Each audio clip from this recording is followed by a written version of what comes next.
Greetings, my name is Dauncey. This is the show called Change the World here on Spotlight. And today we're talking forests. And my guest is Jens Weiting, who is the Senior Forest and Climate, two words together, Forest and Climate Campaigner with the Sierra Club of BC. And so Jens, welcome to the show. We've got a lot of stuff to get through because there's a lot of forest in British Columbia and a lot of climate. Indeed. But first, tell viewers how you came to British Columbia and how you got involved in forestry and climate issues. Well, I was always very passionate about nature from a young age. Growing up in Germany, one challenge is that there are not many wild places or intact natural places left in Central Europe. And so I had lots of books with plants and animals, but I never saw a bear or an eagle or a wolf in Germany. You saw lots of commuters. Exactly, cars. and a highly degraded landscape, although few people reflect about it in Europe, but then there are also lots of people who are seeking the wild places, and I'm certainly one of them. And So I worked early to help protect the environment, and I studied land use planning in Berlin, and later land use planning. Land use planning, ecology is my background, and my first job after university was in working for the German Development Corporation in a number of tropical countries, primarily in Central America. So for 2 years I worked in a remote part of Nicaragua, helping to protect the largest remaining tropical rainforest in Central America. And later in Germany for a German group called Robin Wood, also helping to protect tropical rainforest. And how did you end up in British Columbia? Yes, some of the life-changing moments for me were when I experienced intact rainforest. And Canada was actually a little bit of an unexpected development because my wife is a climate scientist, and she got a job invitation to British Columbia. So we thought we would stay maybe for 2 years, but quickly realized that this is a really beautiful part of the world. It's a beautiful part.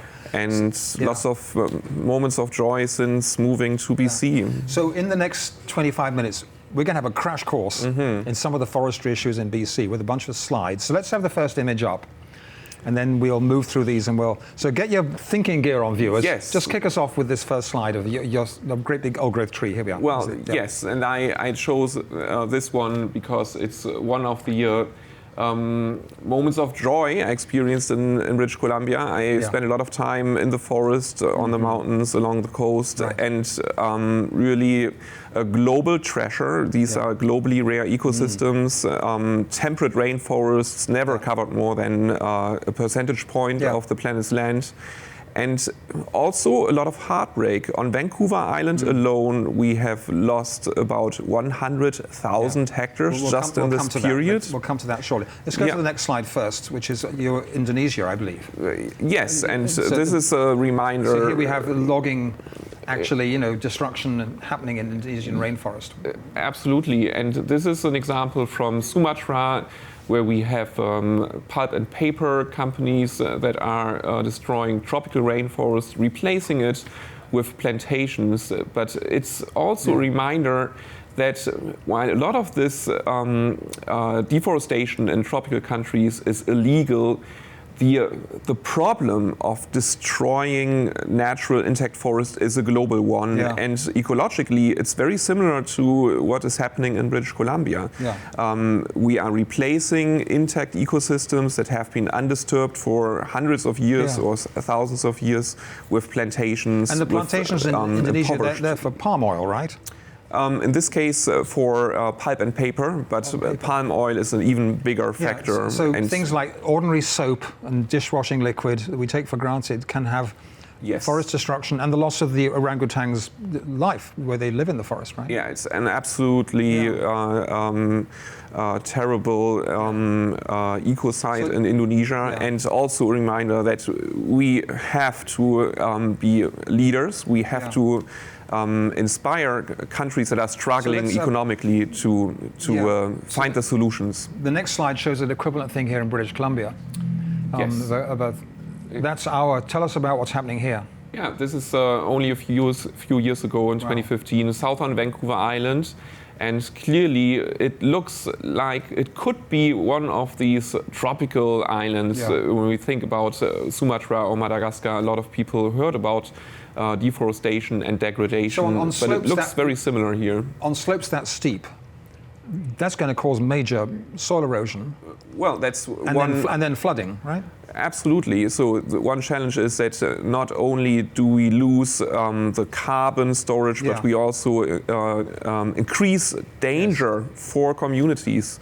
It's very clear along the coast. Our forests have been intact for hundreds of years, and they helped to regulate water. They helped to prevent erosion. And now with extreme weather events, we depend even more on this type of protection, and we continue to destroy this defense mechanism. So lots of reasons to be concerned. A friend who lives in Grand Forks, Jennifer Houghton, who was flooded out in the massive flooding sheet that happened there.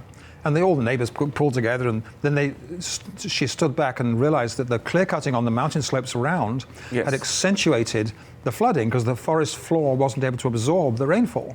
So the clear cutting is flooding her out of her home, and her community is being destroyed. In short, it was never a smart idea to allow clear cuts, but doing it now in the 21st century with a changing climate is madness. It really creates, it's quickly becoming a life and death issue to allow these practices to continue. The link to climate, the next slide shows the climate crisis linked to that. Let's have that one up. So, because I want you to explain what is the link between forests and the climate. We'll speak to this one first. This is the emissions curves. It's a bit technical, but talk us through this.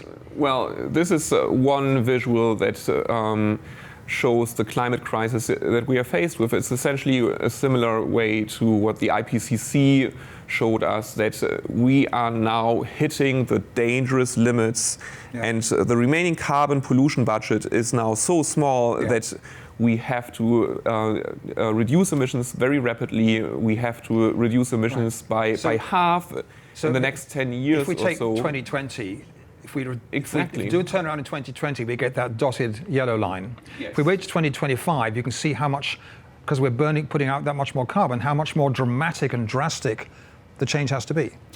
So this is essentially the IPCC finding from last October, where you can see that in order to have a fighting chance to stabilize the climate, we have to reduce emissions by half in about 10 years, around 2030. And we have to be at zero emissions mid-century. And the longer we wait, the steeper the bending in the coming years. The Extinction Rebellion people in London, where there were 800 arrests, they're saying we need to get 100% by 2025. And the climate emergency motions that are going through various councillors saying carbon neutral by 2030. Yeah, it's all about risk management at this point. I mean, there is a possibility that it's already too late, but we have to fight. There's still a chance. There are a number of things we are not certain about, and we have fantastic progress with renewable energy. We have seen during World War II and with the fall of the Berlin Wall how quickly societies can wake up. So and what is the forest climate connection? We have a unique role to play. We have unique responsibility in the fact that not only BC but Canada. What's the scientific connection between climate change and the forests? Forests and trees are not only a sector where we can reduce emissions from our logging activities, we can actually sequester carbon back from the atmosphere, something scientists refer to as negative emissions. And we have to get serious because there's no other nation on the planet that has so many trees per capita. Canadians, we have about 9,000 trees in this country for every person. Really? Yes, and there's no other nation that has a comparable number. So That's a unique And responsibility. the trees are breathing in carbon dioxide. Exactly. And storing the carbon and releasing the oxygen. They absorb carbon and they get better at it the older the tree gets. So older trees are actually better, which is not... So that's an important point. That's a very important point, because right now here in BC, we are cutting down most of the stands after just 50, 60 or 70 years. And that's the point where it's only just getting interesting. The trees are just about this sort of size, that's all. Yeah, so one finding is that generally trees absorb 70% of the total carbon during the second half of their lifetime. Right. So if we cut it short, if we cut them down, we lose that potential. And a clear cut will be sequestration dead for about 13 years in the Pacific Northwest. So about 13 years, nothing is happening, because as the tiny trees slowly grow, we still lose carbon from the clear cut. So let's go to the next image on temporary rainforests around the world. Exactly. So this is one map that shows our unique responsibility. Not only do we have vast forests in the across Canada, but we have unique forests. So this map shows the relatively small areas of temperate rainforest along the coast of North America, a little bit of South America, some in Asia. And these forests are the ones with the highest carbon store per hectare. Wow. So we have hundreds of tons of carbon per hectare, and these forests have accumulated carbon for hundreds or thousands of years, and a clear cut will essentially cause a massive loss of carbon over a very short period of time. In fact, here in BC, we have about 50 million tons of carbon emissions related to logging. A lot of this from temperate rainforests. Yeah, so in a short while we'll talk about how you can actually have your forest and cut it. Yes. So we're not talking about having to end all logging, we still get timber. But let's go to the next slide first on your forest emissions. This point you're making about the number of emissions. You've got 3 columns there. Exactly. So this shows on the left about 60 million tons. Those are our annual emissions, pretty stable. That's for British Columbia total annual emissions, right? Provincial, and it's primarily from burning fossil fuels for transportation, industry, and so on. The middle column saying 18 to 83. Exactly. So that's the range of our forest emissions over the last 10 years. So that's a huge concern because these emissions are actually not officially counted as part of the total. And that's one reason why our governments are not paying enough attention. And the big green column on the right-hand side, the 200 column? That's even more concerning. So that's a Sierra Club estimate of the last 2 years. So now, in addition to our previous forest emissions related to logging, to slash burning, and to some fires, we have now a massive uptick in fires. Fires in 2017 and 18 were about 8 times more compared to the previous decade. And that means that we have now more than 200 million tons of emissions from forests. And what this means is that it's difficult to control the fire risk, but we have to try and where we have full control over the way we manage forests, our logging practices, things like slash burning, we can easily and fully control those emissions and reduce forest emissions by millions of tons quickly. So in terms of, we have the best government we could ask for in British Columbia, the alliance between the NDP and the Greens. And your next slide shows their promise on this one. And what are they? What are they doing? It's a very important. So that is their platform, the New Democrats' platform in British Columbia on old-growth forests. Exactly. So this was a reason to be hopeful in 2017 during the election. The NDP stated that they would work with First Nations and communities. They would modernize land use planning, and they would sustainably manage species ecosystems, among others, old growth, accounting for cumulative effects, which is very important to consider all the past damage. And very importantly, they would use the scientific approach called ecosystem-based management from the Great Bear Rainforest as a model. And this is really the important part of the promise that we haven't seen yet. So let's go straight to the next slide, which is the Great Bear Rainforest, to show you can talk us through what's happening here. That's great. This is an example. that shows the conservation model implemented in the Great Bear Rainforest. It's a combination of two things: protected areas and stringent logging regulation that ensures that a certain percentage of the forest is set aside across the entire region. Right. Overall, in the case of the Great Bear, 85% of the forest is set aside. Yeah. And this conservation model is combined with a government-to-government relationship, very important, strengthening First Nations and their decision-making power, and funding for a conservation economy. So the commitment and what has happened once the government got into power, once the party got into power? We have business as usual.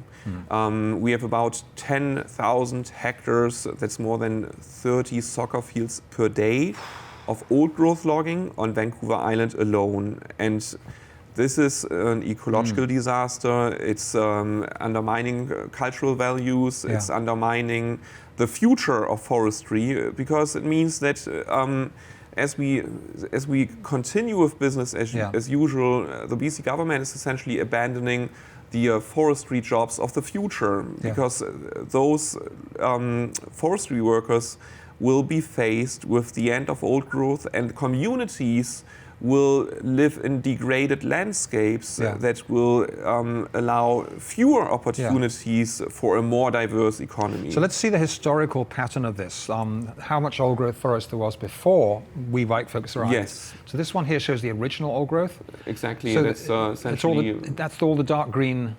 Yeah, we have an important distinction here between the so-called productive old growth, which means big trees, and lower productivity, which means smaller trees and higher elevation, bogs, outer coast, and so on. And so that whole southern area is very, very productive. Yes, overall the forests on Vancouver Island are or were very productive in terms of really big trees. And now let's go to the flip to the next image. That's whoa. Yes, it's again a map where you think this could be Indonesia or some other poorer country that doesn't have the means to do what is right. But it's in BC, and we see again the dark green, the really big tree ecosystems are now reduced to a very small percentage, single-digit percentage points. We have a little bit more of the lower productivity old growth. And somehow the BC government has managed to keep the old growth logging rate really high, and that's becoming quickly a moral issue when you have so little left. So let's go to the next image of Vancouver Island specifically. Yes, so we're now looking at solutions. The two most important asks from the environmental organizations, but also many people across the island, whether they work in tourism or in services, they want a high quality of life. And one part of the solution is to protect areas that we call hotspots. So there are about 16 relatively intact areas from East Creek on northern Vancouver Island to the Namint Valley close to Port Alberni, and the Walbran, which remains partly unprotected on southern Vancouver Island. You've got the Coxsida River Valley in the Cowichan there as well. Yes, so there are a few small areas, and these are like a legacy. These are really the last remaining opportunities to protect the species that we still have and give them a greater chance to survive the degradation and climate change. Yeah, and so the next image you got the state of southern BC's coastal rainforest. This is a very important map that shows how little old growth is left in percentages in different landscape units. So here we use landscape units to show how little is left, but also the second part of the solution. And this means that in those landscape units where old growth has been reduced to a very dramatic small number, we have to phase out old growth logging quickly, and then we need a plan, a transition plan. So these colors could help the government, if they had the political will, to develop a plan. How are we going to do this over a few years that we can support industry to find better solutions? So the next image in Clayoquot Sound, they have been working on some of these solutions. Yes. Right? So this is a story of hope, and this is a photo from an announcement in January 2017. The Hausat First Nation, one of the nations in Clayoquot Sound, shared their land use vision, and they want to set aside 80% of their territory as indigenous protected areas. Yes. There's now a lot of opportunity with the federal government. They have an international commitment to contribute 17% protection on land, and really inspiring what is happening in Clayoquot Sound, and clearly a story that could inspire change across Vancouver Island. And then you've got another visionary, Merv Wilkinson, who is one of the heroes of ecological forest management. Yes, and so on the next slide. Quite a bit about protection, and we have to talk about forestry too. So he's an eco-forester. He manages land on eco-forestry principles. Yes, right? so Merv Wilkinson, as you just mentioned, was a very inspiring forester, and he worked very hard over several decades to change practices over a relatively small patch, just over 50 hectares. And this is up in Wildwood Forest, up in the south of Nanaimo, north of Ladysmith, in an area called Cedar. Close to your home. It isn't true, yes, And very importantly, not only did he manage to save this forest, he allowed the recovery, and he showed that it's possible to have wood products and carbon storage at the same time by not disrupting this fantastic ecosystem. So essentially thousands of cubic meters of wood and increasing the amount of carbon stored in the forest at the same time. But his method of managing his forest was so different to the clear-cut method. He would never plant a single tree. Yes. He would never open up the canopy, but he's still getting timber out. Yes, it's a careful way to work with the system, and there are lots of examples that it's also helping to reduce costs. It certainly creates more jobs, which is a great thing, because we really have to find a way to address the environmental services, clean water, clean air, a stable climate, protecting communities from flooding, from landslides. Those things we've taken for granted, but we now have to work harder to have them. So we're now talking about managing the second growth forests. Yes. Once we've hopefully protected the remaining old growth. He's basically showing that you can still manage your forest on ecological principles and get timber and have jobs, and the whole forest is supported and sustained for as long as you want, 1,000 years. Yes, so you have lots of benefits, maintaining habitat for species that are currently threatened, high quality of life, the list goes on. And so I want to come back to a question on that one. Let's finish the last two slides. We've got one more slide on this one here, a postcard of rainforestisland.ca. This is about action. So here's what we need to do, right? Exactly. We really want our viewers to help us to increase the pressure. Unfortunately, pressure is needed to make sure that the BC government will deliver on its promise to use science, use the solutions from the Great Bear Rainforest. Go to our website, sierraclubbc.ca, or to rainforestisland.ca.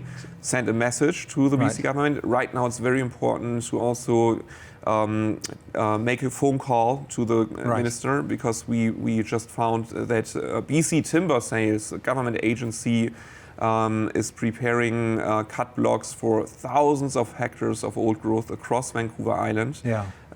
So clearly they have to listen from us. This is happening on public land. The majority of Vancouver Island remains public land. BC Timber Sales is working on public land. So the final slide of the Wallbrand forest, which was saved because of, here we have the Wallbrand. So that's...